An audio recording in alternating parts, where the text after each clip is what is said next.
Assalamualaikum warahmatullahi wabarakatuh. Hari ini saya nak buat ulasan perlawanan di antara JDT menentang Terengganu, yang mana pada perlawanan ini JDT menang 2-1 hasil jaringan dari Beksen, manakala gol sagu hati Terengganu dijaringkan oleh Kepa Sherman. Sebelum kita masuk ke dalam ulasan perlawanan, lebih baik kita berdoa supaya Farizam Alias tidak mempunyai kecederaan yang teruk selepas pelanggaran dengan Syed Lauri pada perlawanan semalam. Amin amin ya rabbal alamin.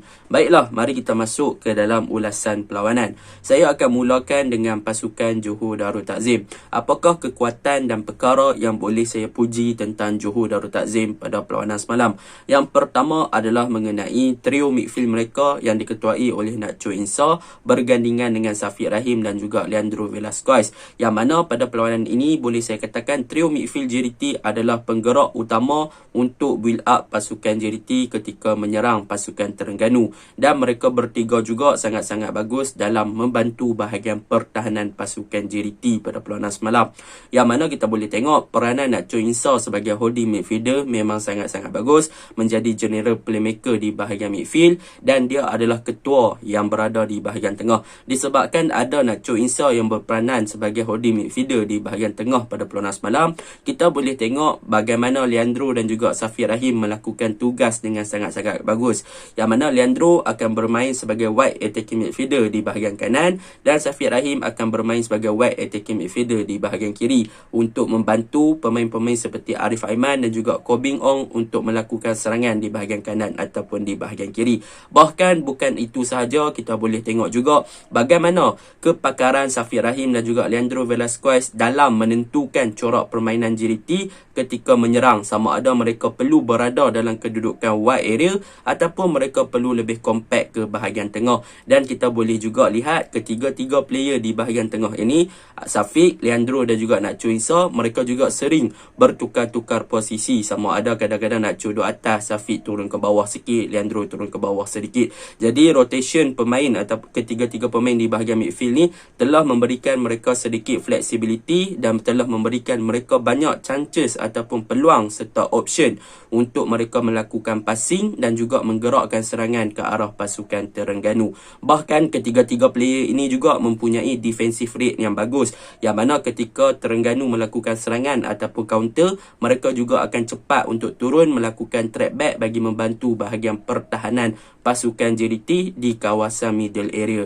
Jadi memang completely bahagian tengah JDT ni memang sangat-sangat versatile, memang sangat-sangat baguslah pada perlawanan semalam, iaitu gandingan Safiq Rahim, Nacho Insar, Leandro Velasquez. Sebelum kemasukan Afiq Fazail pun corak permainan tidak banyak berubah sangat. Termasuklah dengan kemasukan Nazmi Faiz pada penghujung game pun sama je corak permainan di bahagian tengah yang ditunjukkan oleh pasukan JDT. Sebab apa? Sebab mereka mempunyai kreativiti dan juga rotation pemain dalam padang tu sangat-sangat bagus. Bermaksud pergerakan, movement.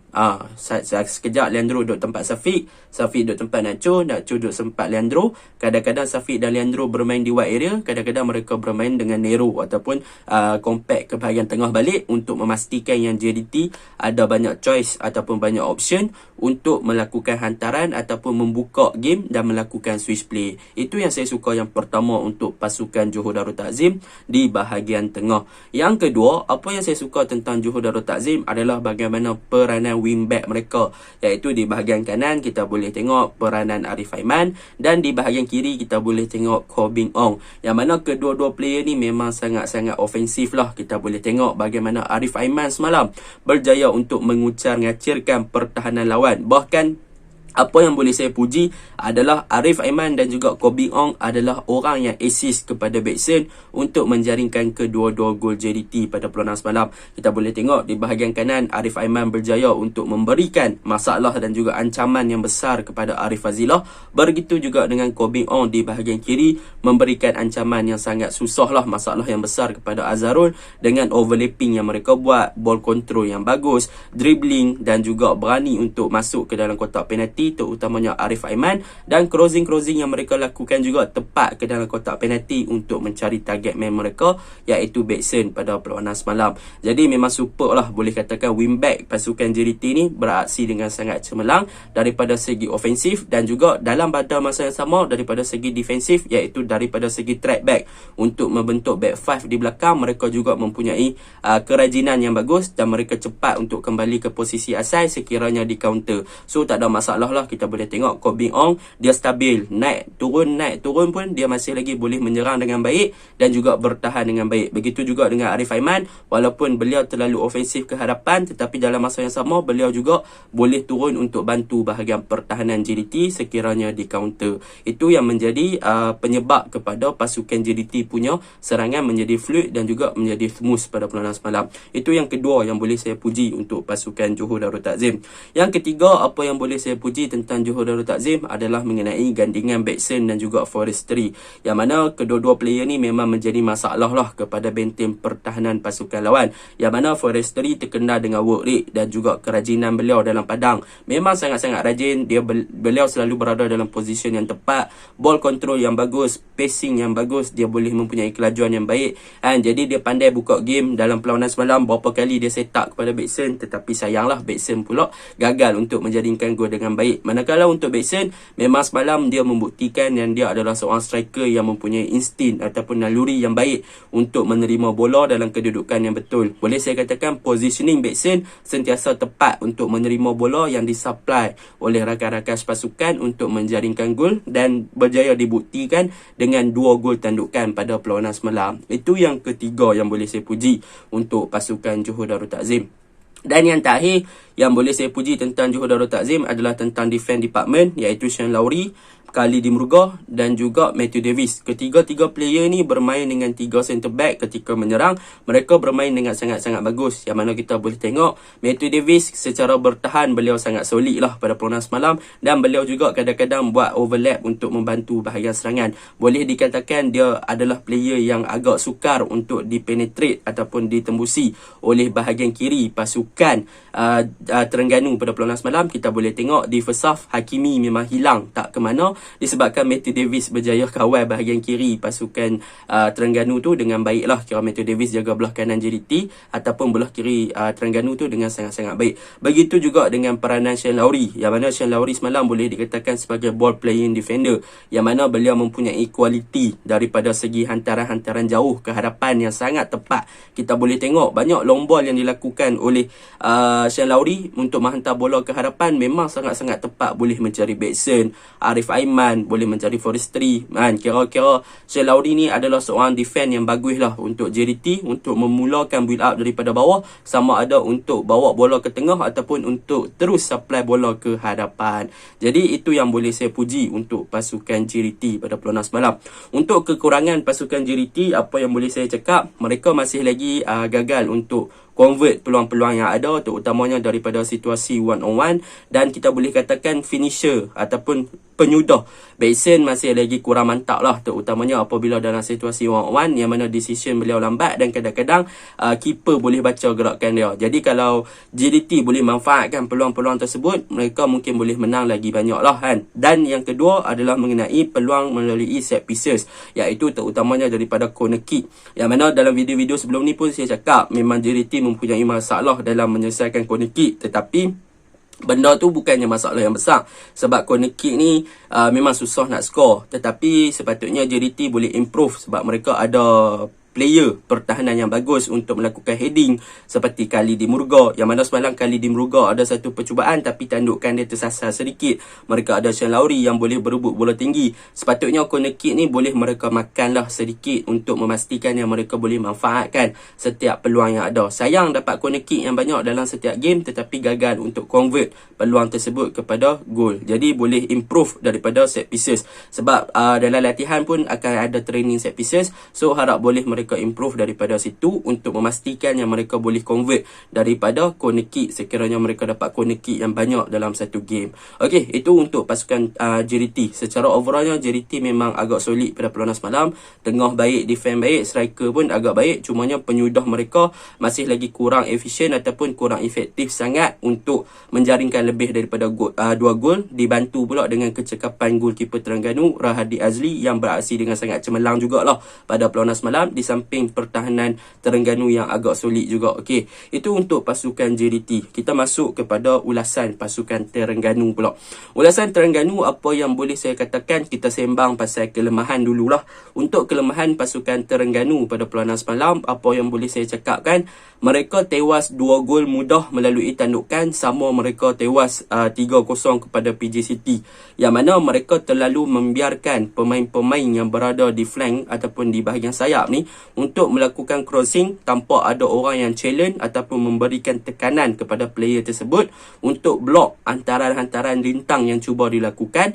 Dan apa yang paling ketara adalah di bahagian penalty box, yang mana tiada orang yang marking player yang menerima hantaran ataupun yang melakukan tandukan ataupun yang menerima bola. Semalam kita boleh tengok Backson, 2 gol yang dijaringkan adalah free header. Tak ada siapa yang jaga dia, tak ada siapa yang marking. So memang kita boleh katakan Terengganu agak lemah dalam corak permainan sebegitulah untuk mereka atasi dia. Mereka memerlukan seorang defend yang boleh challenge bola tinggi untuk memastikan yang pihak lawan sentiasa tak boleh nak supply bola tinggi kepada penyerang mereka. Dan dalam pada masa yang sama, mereka juga perlu marking lagi target man pasukan lawan untuk memastikan yang target man pasukan lawan tidak berada dalam kedudukan yang mudah untuk menerima umpanan daripada teammate pasukan lawan itulah. So untuk defend department pasukan Terengganu memang kena perbaiki daripada segi man marking.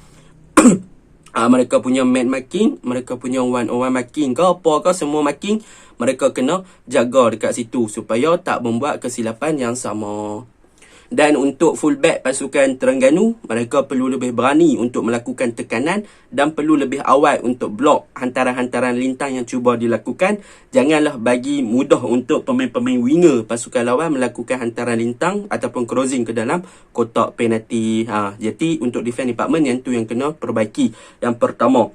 Yang kedua, apa yang boleh saya katakan, pasukan Terengganu semalam kelemahan adalah di bahagian wing kiri. Yang mana kita boleh tengok wing kiri waktu first half. Yang mana waktu first half memang nampak Hakimi Abdullah memang tak hidup, memang tak bergerak, memang sukar dapat bola kat dia dah hilang balik disebabkan pressure ataupun tekanan yang dilakukan oleh Matthew Davis dan juga Nacho Insah. Memang Hakimi Abdullah tak bergerak. So bila mana first half belah kiri tak bergerak, memang Terengganu hanya berpaksikan attack di bahagian tengah dan juga di bahagian kanan untuk melakukan serangan. Jadi kestabilan dekat situ tak nampak lah kan. Jadi apabila terlalu memfokuskan serangan di bahagian kanan ataupun tengah, mudah untuk pasukan JDT baca dan absorb dengan serangan-serangan tersebut lah, dan mudah untuk patahkan serangan tersebut sebab corak ataupun style serangan adalah lebih kurang sama. Walaupun ada beberapa percubaan awal dan berjaya menjaringkan gol, tetapi macam saya cakap, bahagian kiri pasukan Terengganu semalam memang tak apa hidup ketika first half. Itu yang kedua, kelemahan Terengganu sewaktu first half.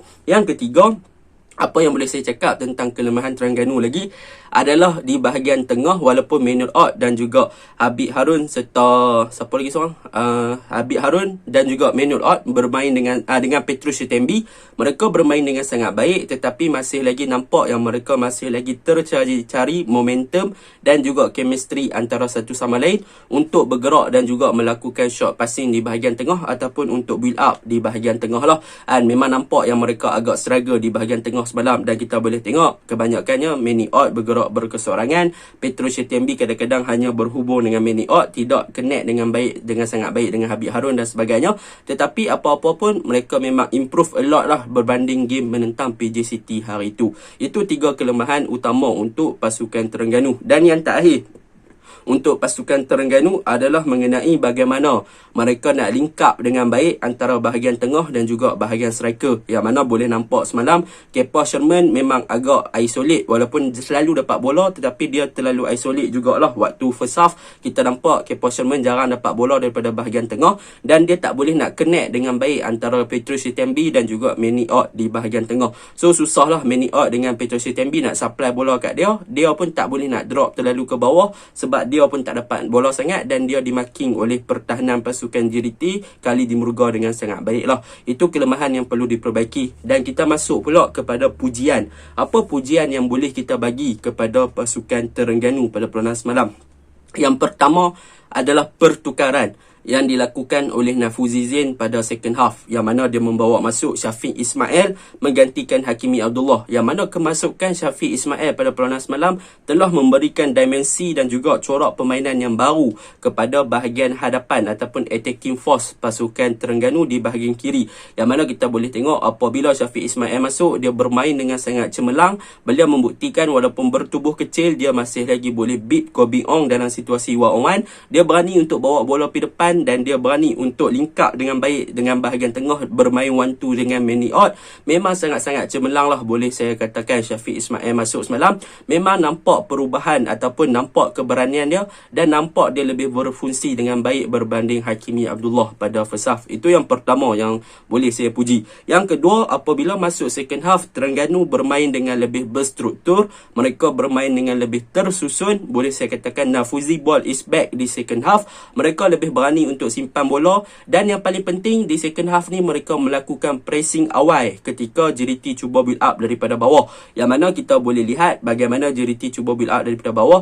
Habib Harun, Petrus Sitembi ataupun Manny Ott, mereka akan terus memberi tekanan kepada bahagian tengah ataupun bahagian pertahanan pasukan JDT, dan mereka berjaya untuk rampas bola di kawasan JDT sendiri dan melakukan counter attack. Dan ada beberapa percubaan yang berjaya dilakukan, tetapi sayanglah counter attack ataupun counter press yang dilakukan oleh Terengganu semalam gagal untuk membuahkan hasil kepada jaringan sahaja. Tetapi di second half memang nampak improve lah, berani tekan pihak lawan di kawasan JDT sendiri. Itu yang saya nak tengok daripada Terengganu. Boleh katakan result letak tepi, tetapi corak permainan dah nampak yang mereka di second half bermain lebih baik, berstruktur, pressing, lebih tersusun dan lebih berani untuk membawa bola ke hadapan. Jadi itu yang kedua yang saya suka tentang Terengganu. Yang ketiga, apa yang saya suka tentang Terengganu adalah mengenai Rahadi Azli.